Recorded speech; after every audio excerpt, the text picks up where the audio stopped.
folks, and welcome to episode number 7 of Visions, Dreams, and Insights. And today's vision came through in a very, very lucid fashion, and it would seem that it's going to carry us through the entire Labor Day weekend experience and into the first part of next week.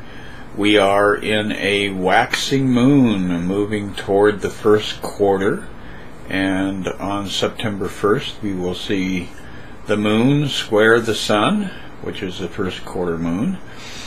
And the vision that was given to me in my meditation and reveries earlier today was somewhat interesting. It kind of struck a chord. And I would imagine that a few of you, if not many of you, are having some vibrations around this theme coming up in your life. But nonetheless, I found myself in this vision at sea. I was in a boat and I was floating off away from the mainland, and I could hear the seagulls, and there was a buoy somewhere nearby with a bell, so I was hearing the cling cling every once in a while. Nice gentle day, but a seagull came down and landed on the side of the boat and spoke to me in a very curious manner. He seemed a little bit aggressive when he said to me, "You left the papoose behind." And of course, you know, the first thing that you think of when, or at least I do, when I think of the word papoose is child, infant, baby. Papoose actually is a Algonquin word, and I believe that it was from the Narragansett tribe on the eastern seaboard. But nonetheless, I divert here, so I'll get back on point. And at any rate, I was continuing to float further and further away from shore, and the seagull was sitting there on the edge of the boat looking at me, kind of staring me down.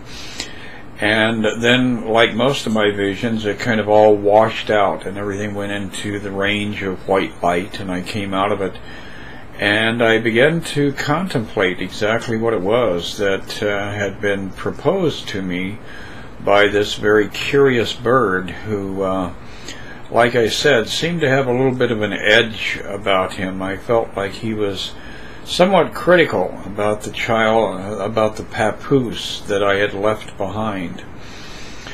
And I think a lot of us get caught up in day-to-day activities and social interactions and obligations and fears and paranoias and all these other things that come along, and we fail to recognize that there is a part of us within, that very deep, deep part of us that we frequently fail to honor or acknowledge, especially when we're going through scary situations, traumatic situations.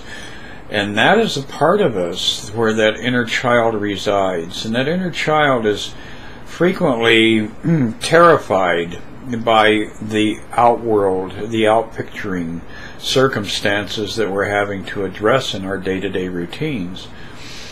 So taking that thread of thought and pursuing it even further, I started to really dig deeply into that idea of the child and taking the child back to literally to the emergence from the womb, and arriving at that place that we all first step into this world at.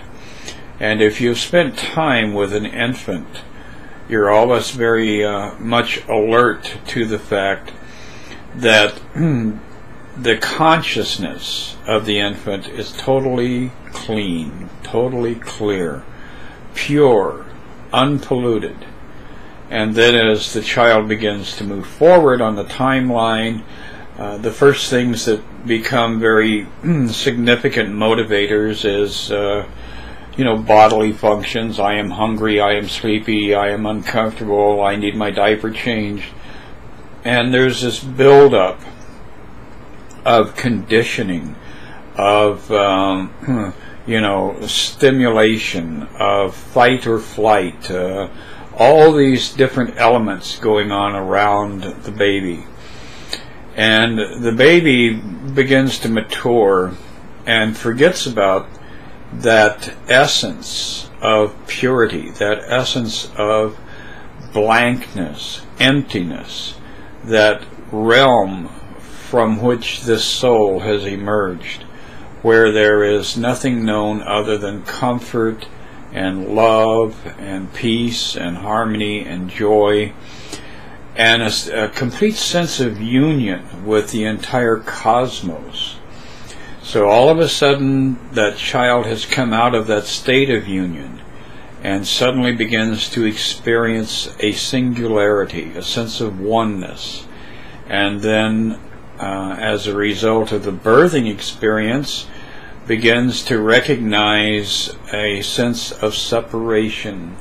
And that sense of separation continues to grow and grow and grow, and that outward shell of who we are is conditioned by the world that we step into. And over again, we build up layers and layers and layers and barriers against communion with that initial point of inception into this world that is us, that is the purity, the beauty, the innocence of that child coming out of the state of allness, coming out of that state of satiation, fulfillment, and starting off on life's journey. And life's journey is definitely a fun challenge. There are a lot of things here that are sources of joy and pleasure and reward. There are generally, if you go back and you're honest with yourself, an equal number of unpleasant, uncomfortable, unhappy experiences along that journey that we are all engaged with.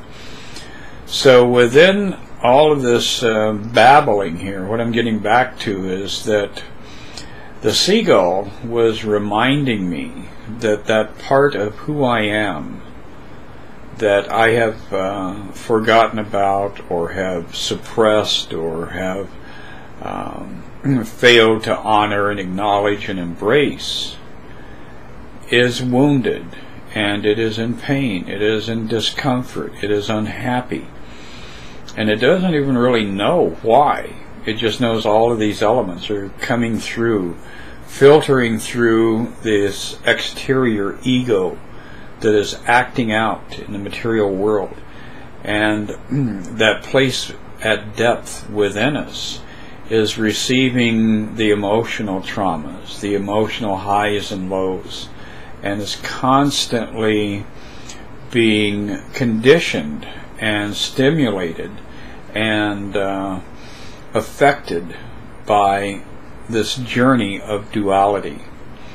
And in order for us to actually be able to step away from our great pleasures in life as well as our great pains in life and arrive at that point where we're at a place of neutrality, we have to go back and honor and embrace and bring that inner child along with us consciously in our day-to-day life experience.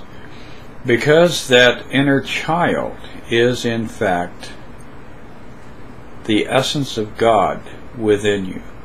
It is that which is divine. It is that which is sacred. So this weekend, as we travail, and it is a Labor Day weekend where we honor the laborers of the world, and we also honor all of our collective experiences in this process of struggle, because we are in a realm where we have to struggle in order to achieve. We're always under duress. We're always in a place of having a need that has to be filled, and we have to go out and climb a mountain or conquer something in order to create the supply that gets us through on a day-to-day basis. And that part of us that still resides in a place where there are no wants and no needs and no desires is looking to be embraced. And if you embrace that part of who you left behind, I think you will find that it becomes much, much easier to survive in the day-to-day struggle of this dualistic universe where we are always constantly plugging away, trying to achieve, trying to turn the next corner, trying to surmount the obstacles that we have created, that we have manifested in our path. So bring your child out and give your child a little bit of extra attention over this prolonged weekend. You will have not only Friday afternoon, but Saturday, Sunday, and Monday if you're part of the average American group here that does the 9 to 5, 5 days a week. So for your recreation time, spend a little time around children and spend a little time allowing that inner child to express itself and to interact with those who are younger than us and perhaps a little less impressed with all of the trauma and turmoil of the day-to-day life experience. So that was the vision that came through this Thursday AM, and I'll be posting this late tonight or Friday sometime. And keep that in the back of your mind. Giving a little extra allowance for the inner child to have its contact with the conscious mind. And I think rather than the child being impressed with all the craziness that the conscious mind is always generating, I think the conscious mind may perhaps be a little bit reduced in its fear and severity by the calm peace that comes from communion with our own divinity, with our own inner child. Anyway, get out there, share the love, have a fabulous weekend, and I will be bringing through another vision or a dream for you for this coming week as we continue to watch the moon grow fuller in the night sky. Goodbye.